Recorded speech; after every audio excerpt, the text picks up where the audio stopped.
Diz assim, Mateus capítulo 9, versículo de número 16.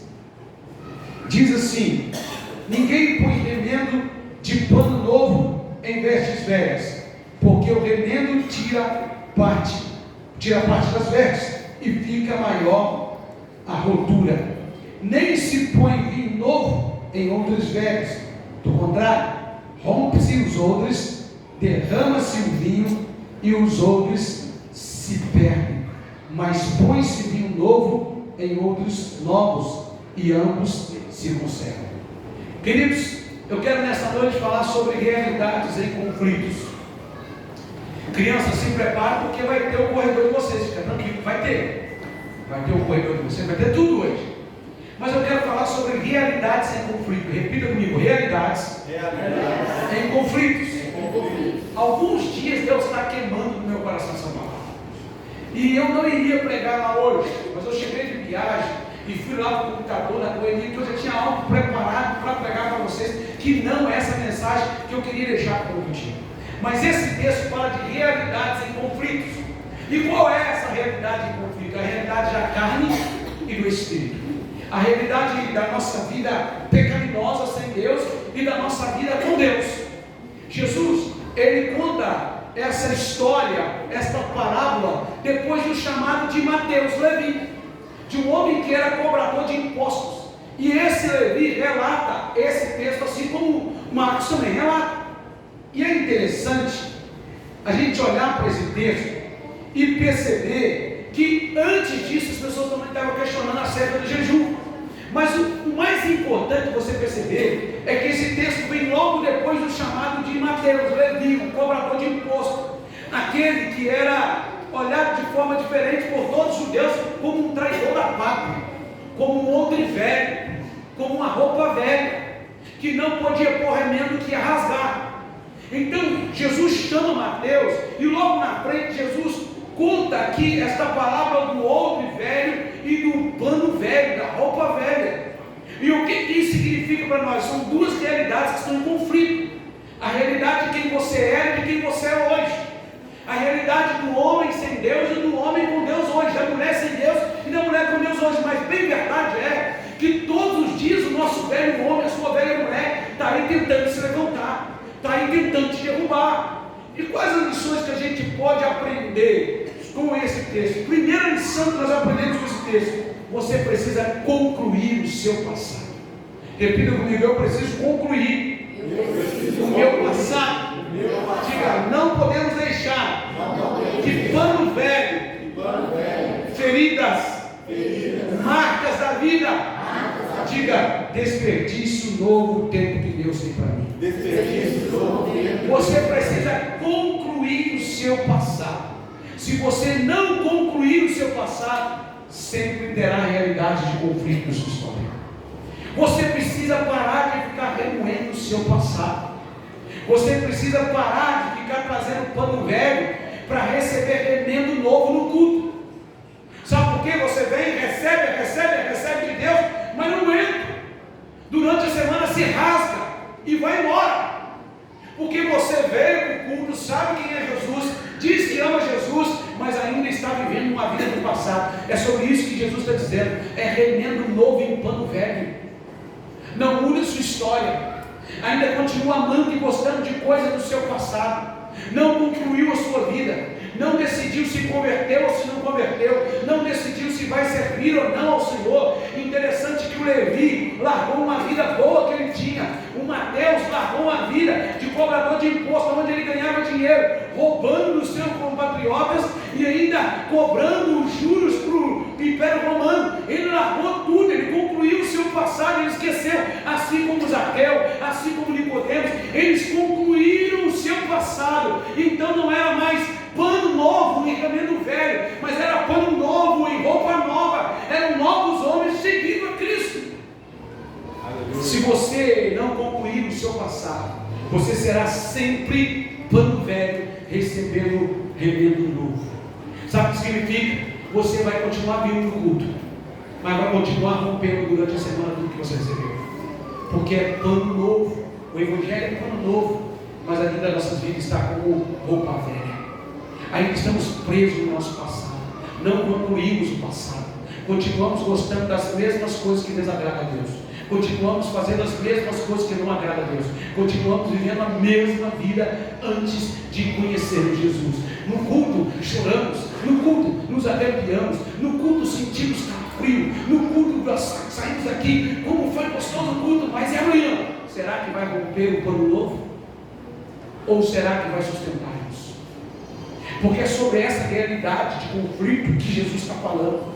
Pano novo com roupa velha não dá certo.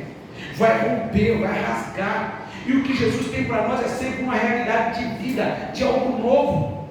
O versículo de número 16 fala sobre isso, que pano novo em roupa velha. Nós temos aqui costureiras na igreja. Hoje a Daura aqui, ela sabe muito bem disso. Não vai dar certo, vai sustentar por um tempo, mas vai rasgar. Então não adianta a gente ficar aqui na igreja fingindo ser o que nós não somos. Se tem algum pano velho na nossa vida, se tem algum resquício do velho homem, da velha criatura, se tem alguma ferida, alguma mágoa, alguma coisa, nós precisamos jogar no altar, deixar no altar e dizer: Senhor, eu quero sair daqui não com remendo novo em pano velho, mas eu quero sair daqui renovado pelo Teu Espírito Santo. Porque eu não quero desperdiçar o que eu estou recebendo. Muita gente está desperdiçando o que recebe a palavra de Deus, porque ainda é pano velho, porque ainda está agarrado na velha vida. E sabe por que muita gente está agarrada na velha vida? Porque não quer abrir mão do velho homem, porque não quer abrir mão da velha mulher. Aí vive no evangelho de pano novo em roupa velha. No culto é tocado, chora, na oração no seu lado de vez em quando chora, mas quando sai, quando vai fazer alguma coisa, quando tem uma oferta de falar uma mentira, é pano velho, aí vai falar mentirinha. Quando tem uma oferta de fazer alguma coisa errada, vai fazer por quê? Porque é simplesmente pano novo em roupa velha. Não vai conseguir sustentar. E Deus não é Deus de coisas velhas, Deus é Deus de coisas novas. Deus quer sempre fazer algo novo na nossa vida. Paulo diz em 2 Coríntios 5,17: se assim que estamos em Cristo, nova criatura somos. As coisas velhas já passaram, esse tudo se fez novo. E é sobre isso que Jesus está falando. Não tem como colocar pano novo e remendo velho e ficar por muito tempo. É por isso que vira e mexe, a gente olha para as pessoas que não firmam na fé, que não conseguem caminhar na fé. Por quê? Porque ainda continua sendo pano velho. Mesmo tendo conhecido Jesus, veio remendo ali, entrou na vida dele, mas Deus não quer remendar. A pessoa que pega como um remendo, e aí em qualquer momento vai arrebentar esse remendo.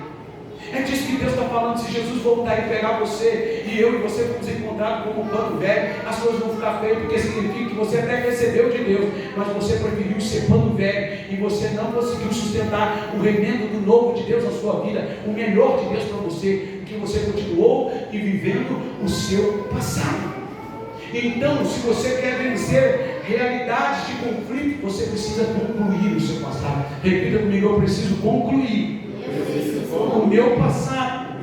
Diga: eu não vou deixar que o meu velho ser roube o novo de Deus na minha vida. Irmãos, eu falo por mim, quantas vezes eu fui no culto, chorei, me levantei a mão, disse que eu arrependi, e no outro dia estava fazendo as mesmas coisas erradas, vivendo a mesma vidinha de pecado, vivendo a mesma vidinha. Eu não estava mais bebendo, eu não estava mais prostituindo, eu não estava mais brigando para a rua fora, mas ainda existia muita coisa em mim, birras, mágoas, rancores, muitas coisas que eram tão pior quanto as outras. Era só pano novo e remendo velho. Lá dentro de casa, meu irmão, que hoje é uma bênção, sabia quem eu era. Meu irmão sabia que eu era ignorante, que resolvia as coisas lá dentro de casa na pancada, brincando. E no outro dia eu estava lá no altar cantando, levantando a mão. Pano novo e remendo velho. Deus não quer que você seja pano novo e remendo velho. Deus quer que você seja uma nova vida para a glória dele. Porque a nova vida não vai se romper. Vai ter os conflitos? Vai. Mas você vai conseguir vencer os conflitos. A segunda lição que nós aprendemos com esse texto é que se você não concluir o seu passado, você não vai sair da fase da decepção. Se você não concluir o seu passado, você vai ser um crente decepcionado na igreja. Sabe por quê? Porque você vai ser pano novo em vestes velhas. Você recebe domingo, carrega a Bíblia embaixo do braço, abre alguns textos bíblicos, mas você vai estar sempre decepcionado, porque você nunca vai estar vencendo o seu eu. Você sempre vai perder para si mesmo. Não adianta botar a culpa no diabo, não, tá, irmão? Porque o diabo já é derrotado, fracassado. Jesus já pisou sobre a cabeça dele lá no Calvário. O problema somos nós, que não decidimos por viver uma vida como deveríamos viver. Então, se nós não concluirmos nosso passado, nós vamos viver uma vida de decepção. Sabe qual é a decepção? A decepção de não viver de fato o melhor que Deus tem para nós. É de olhar e dizer: poxa, eu tive no culto domingo, falei com Deus que eu ia mudar, eu tive no culto domingo, senti a presença dele, eu tive no culto domingo, fiz isso, só que você não abriu mão de tudo que tinha que abrir. Só que você não derramou tudo que você precisava derramar. Você não fez como aquela mulher que derramou todo o unguento aos pés de Jesus, a tal ponto de chorar aos pés de Jesus, se limpar aos pés de Jesus com o seu próprio cabelo, beijar aos pés de Jesus, a tal ponto os discípulos acharam que loucura com o que aquela mulher estava fazendo. Ela derramou tudo o que ela tinha, não foi menos, pouquinho, não, ela derramou tudo. Se nós não sairmos do nosso comodismo, não concluir o nosso passado, se a gente ficar vivendo o nosso passado, sabe aquele passado que Deus já disse que você não precisa viver mais? Sabe aquele passado que Deus te tirou? Sabe? Você precisa concluir isso, senão vai ser pano novo em remédio velho. Sabe, tem dias que essa palavra está no meu coração e eu tenho que falar com a Lu. Sonhei com essa palavra, irmão. Domingo falei com a Lu, tem dias que eu tenho que falar com ela. Eu vou pregar sobre pano novo, vinho novo, eu vou pregar sobre isso. E sabe, esse negócio estava no meu coração, já estava esbolçado lá, mas eu cheguei, fui para o computador, passei para o computador, vim aqui para a igreja, correndo, tanto é que está maior que o seminário, o computador não queria imprimir, eu falei: mas vou pregar hoje. Essa é a palavra que eu vou ministrar hoje. Se o computador não imprimir, eu vou com ela na minha mente, mas eu vou pregar ela. Porque nós precisamos entender isso. Se nós não concluirmos o nosso passado, se você continuar choramingando a sua velha vida, se você continuar como o povo no deserto, falando para Moisés, lá no Egito a gente tinha as melancias, lá no Egito tinha isso, morreram todos no deserto. Ninguém chegou à terra prometida, seus filhos foram, mas eles morreram no deserto. Por quê? Porque eles não concluíram o seu passado. Eu fico abismado quando eu vejo o crente falando do seu passado de pecado com alegria, irmão, dizendo o seguinte: quando eu não era crente, sabe aquele negócio? Eu pegava, era 3 de uma noite, aleluia! Quando eu não era crente, aleluia! Sabe, uma vez eu vendi um carro, o motor estava batendo e eu consegui vender ele por 10 mil. Você tem que ter vergonha disso, você tem que ter nojo disso. Às vezes eu vejo alguns crentes sentando para falar do passado com alegria, com satisfação. Eu fazia, eu era. Deixa eu dizer, o seu eu do passado já está sepultado, já está morto. Agora é um novo homem, uma nova mulher. Agora é vinho novo e outro novo. Agora é roupa nova e roupa nova. Agora não tem mais remendo. Você é o novo de Deus nessa terra. Vai ter sempre conflito, mas só vamos vencer o conflito. Realidade de um conflito nessa terra, a gente só vai vencer quando a gente concluir o nosso passado. E se você não concluir o seu passado, as realidades do conflito dessa terra irão te decepcionar. Você vai ser um crente decepcionado, um crente que vem na igreja, mas está sempre perdendo para você mesmo, sempre sendo derrotado por si mesmo. Quem está entendendo, diga amém. Amém. Ainda tem muita gente assim. Por isso que 2 Crônicas, capítulo 7, versículo 14, é enfático em dizer: se o meu povo, que se chama pelo meu nome, se humilhar, orar e me buscar, e se converter dos seus bons caminhos, então virei, sararei a sua terra. Você quer ser sarado? Quer ser terra sarada? Se converta dos seus bons caminhos. Se humilhe, ore e busque o Senhor, porque senão é só pano novo e roupa velha. Vai continuar no culto. Eu conheci uma irmã que foi uma das que eu encontrei no Caputino. Tinha algo que precisava ser acertado na vida dela, e ela não acertava. Eu dizia: irmã, acerta isso. De repente eu e ela fomos num culto na casa dela, junto com a igreja. Ela começou a passar mal. Tinha acho que 52 anos, 54, se não me falo, no máximo. Ela começou a passar mal.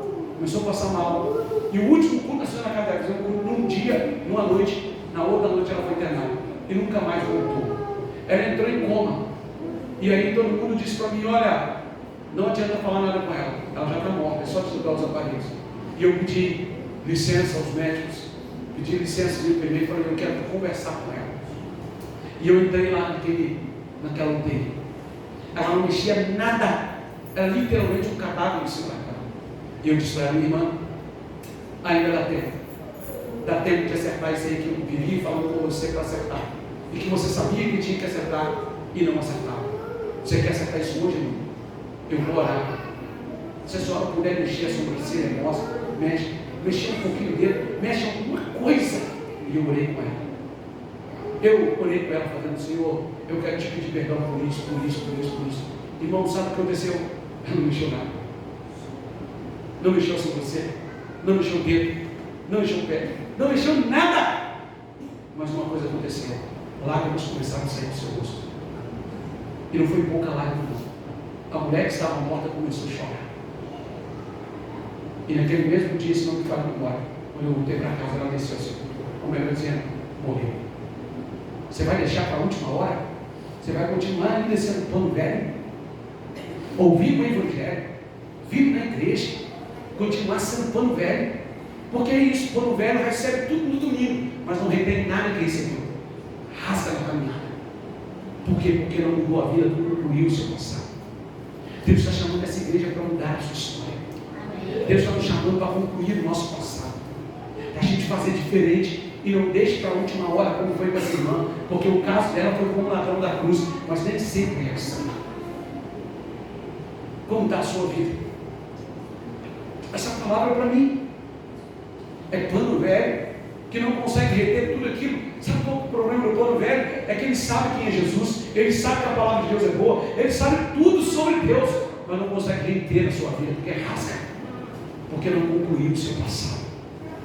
Terceira e última lição. Repita comigo: quando eu concluo o meu passado, a minha vida nunca mais será um lugar vazio. Diga, mas a minha vida agora será um lugar de culto ao Senhor. O vinho, no contexto da linguagem bíblica, tem a representação do Espírito Santo, de alegria. A gente costuma olhar com um olhar diferente. A gente vai ter coisa sobre isso também hoje no carro, um olhar de vinho só como bebida. Mas no contexto bíblico é muito além do que isso. Vinho novo fala de um renovo. E aqui no versículo 17 diz assim, ó: não se põe vinho novo em odres velhos. O odre era um compartimento feito de couro de animal, aonde colocava-se bebidas, especialmente vinho. Só que o vinho fermenta, e se o odre for velho, ele vai romper, e se o odre romper, o vinho será desperdiçado. Sabe o que Jesus está dizendo aqui? Eu não posso derramar sobre odre velho, porque não vai aguentar.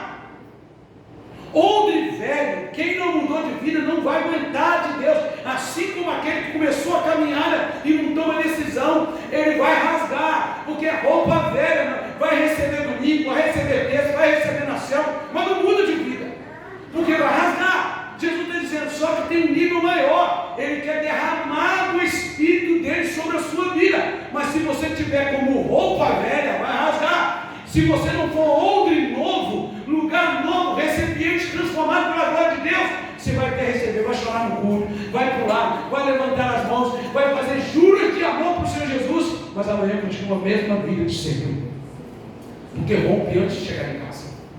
Sabe o que Jesus está dizendo? Que se eu e você não concluirmos o nosso passado, a realidade do tempo presente vai nos derrubar.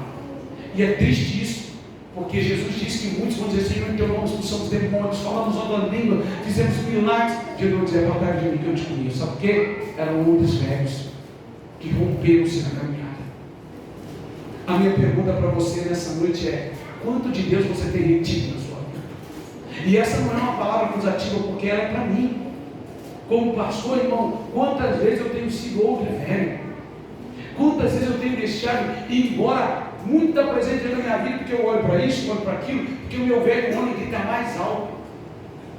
Quantas de nós deixamos o mais de Deus ir na nossa vida, porque uma fofoquinha, uma contentinha, um disse-me-disse, é não sei o que, é blá blá blá, aí eu vou mudar de igreja, aí eu vou fazer isso, aí eu não vou na igreja mais, eu não faço mais isso. Sabe o que é isso? É odre velho, que Deus derramou sobre a sua vida, mas você não deixou aí, sabe, estourou na caminhada, você perdeu tudo que Deus tinha para você, só ficou o velho, só ficou a velha natureza, para reclamar de tudo, para murmurar de tudo.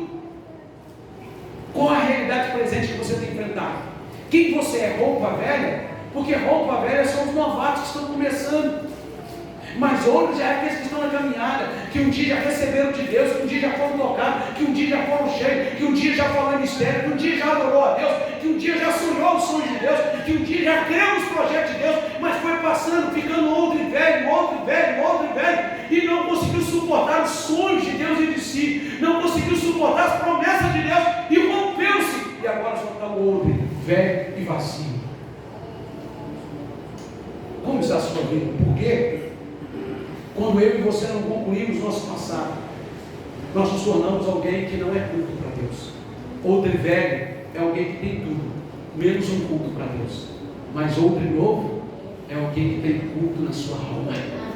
Alguém que tem culto no seu espírito. Sabe o que é outro novo? Outro novo é alguém que é igreja, não só aqui comunitariamente, mas que é igreja no dia a dia, é igreja em todo o tempo. Outro novo, sabe o que Jesus está dizendo? É aqueles lá de Pentecostes, que foram derramados sobre eles, que foram cheios da presença. Mas sabe o que é outro velho? Sabe o que é roupa velha? É o Judas Iscariotes. Ouviu Jesus, comeu com Jesus, viu Jesus fazer milagre, viu maravilhas que Jesus fez, viu tanta coisa que Jesus fez, e no final rompeu-se tudo, ele perdeu tudo, traiu Jesus. Muito velho, roupa velha, esteve com Jesus, andou com Jesus, falou com Jesus, comeu com Jesus, dormiu com Jesus, viu milagres, mas não conseguiu suportar, porque amou mais o presente certo do que o Senhor. A minha pergunta para nós essa noite é: quem nós somos? A realidade do tempo presente não pode nos parar. Outros novos carregam em si culto a Deus. Repita comigo: outros novos carregam em si um culto para Deus. Sabe o que significa isso? Não importa, irmão, se estão me agradando, se não estão, eu vou cultuar a Deus. Não importa se eu tenho dinheiro, se eu não tenho, eu vou cultuar a Deus. Não importa se eu tenho saúde, se eu não tenho, eu vou cultuar a Deus. Isso é outro e novo. Agora, sabe o que é outro velho? Se estão me agradando na igreja, não pode, não arranca essa janela, não, porque eu saio da igreja. Sabe o que é outro velho? Não fala mais alto comigo, não, porque eu vou embora da igreja. Sabe o que é outro velho? Não fizeram o que eu quero, eu vou embora. Isso é outro velho. Mas sabe o que é outro novo? Acho que é o velho. Levante os capetas que levantar. Vem o inferno que vier, eu não arredo o pé. Eu estou firme com Jesus. Foi assim com John Wesley. Estude John Wesley. Vai ver só John Wesley. Expulsaram ele da igreja anglicana. Ele foi para as ruas. Ele foi pregar o evangelho. Perguntaram para John Wesley e para George Whitefield. Sabe o seguinte? George Whitefield era um pregador metodista, muito abençoado, mas que pensava diferente de John Wesley. George Whitefield cria na predestinação. George Whitefield acreditava que alguns nasciam para ir para o céu e outros não. John Wesley, a teologia da graça que nós conhecemos, da graça irresistível de Deus, da graça salvífica, mas que Deus nos deu o livre-arbítrio. Essa era a que é John Wesley. Um dia perguntaram para John Wesley: o senhor acredita que George Whitefield vai estar no céu? Não, tinha perguntado para George Whitefield: você crê que John Wesley estará no céu, tentando fazer fronteira? George Whitefield diz: creio, lá ele estará. É um homem de Deus. George Whitefield morreu muito novo e perguntaram para John Wesley: você crê que George Whitefield estará no céu? E John Wesley disse: sim, creio, mas será impossível de vê-lo. Então alguém achou que tinha jogado a contenda e perguntaram: por quê? Será que é porque ele era calvinista? Não, porque ele estava tão perto de Deus que será impossível de ver. Eram dois homens com visões diferentes, mas que eram outros novos e roupas novas, que não deixou as visões diferentes, que não deixou nada disso poupar deles a maior expectativa, que é a expectativa do céu. Quem somos nós? Outros velhos? Outros novos? Quem somos nós? Roupas novas? Roupas velhas? Quem somos nós? Estamos recebendo remendo aqui, vamos voltar para casa e vai se romper o que nós recebemos? Estamos recebendo mais de Deus e o outro vai se romper durante a semana? Ou haja que houver, você vai dizer: eu sou roupa nova, não vai se romper. Haja que houver, você vai dizer: eu sou outro novo, não vai se romper. Sabe o que diz Romanos 1,12? Romanos 12, versículo 1 e 2. Romanos 12, versículo 2 diz: rogo-vos, pois, irmãos, pela compaixão de Deus, que apresentei os vossos corpos em sacrifício vivo, santo e agradável a Deus, que é o vosso culto racional. E não sede conformados com este mundo, mas sede transformados pela renovação da vossa entendimento, para que experimentais qual seja a boa, agradável e perfeita vontade de Deus. Sabe o que significa? Deus está dizendo: apresente o teu corpo, não como roupa velha para ser remendada, não como odre velho para receber o novo, mas apresente o teu corpo como um culto a Deus, como um sacrifício vivo e agradável, e para isso conclua o seu passado, não se conforma com esse século. Essa é a palavra de Deus. Se você está conformado com esse século, se você está conformado com o teu passado, não preciso mudar não, vou ficar na igreja do jeito que eu for. Tem uma irmã na minha igreja que dizia assim lá em Campo, pastor, eu nasci assim, vou morrer assim, eu sou autêntico. Eu disse: olha, é mal criado e mal educado, machuca as pessoas da igreja, só está machucando as pessoas da igreja, só precisa converter. E eu tive que pegar pesado com ela, e sabe o que aconteceu? Melhorou, irmão, da água para o vinho. Ela entendeu a realidade da vida. Porque uma coisa, irmão, é a gente querer mudança, e para ser outro e novo, roupa nova, você precisa querer, você precisa desejar. A palavra dura é, mas se nós não formos outro e novo e roupa nova, essa igreja não vai crescer, porque nós vamos continuar no velho se rompendo. Vai entrar gente, vai sair, vai entrar gente, vai sair, vai entrar gente, vai sair, vai entrar gente, vai sair, porque vai se romper. Mas se nós formos roupas novas e outro novo, não vai se romper. Gente vai chegar e vai trazer mais gente. Gente vai chegar e vai trazer mais gente. Porque ainda que o diabo levante toda a horta infernal dele, nós somos outros novos e roupas novas. Nós experimentamos do novo de Deus. Nada de Deus vai sair de nós, vai ficar aqui dentro. E quando sair, vai sair para influenciar outras pessoas. Eu quero orar com você e quero convidar você a ficar de pé. Que Deus abençoe você que está em casa.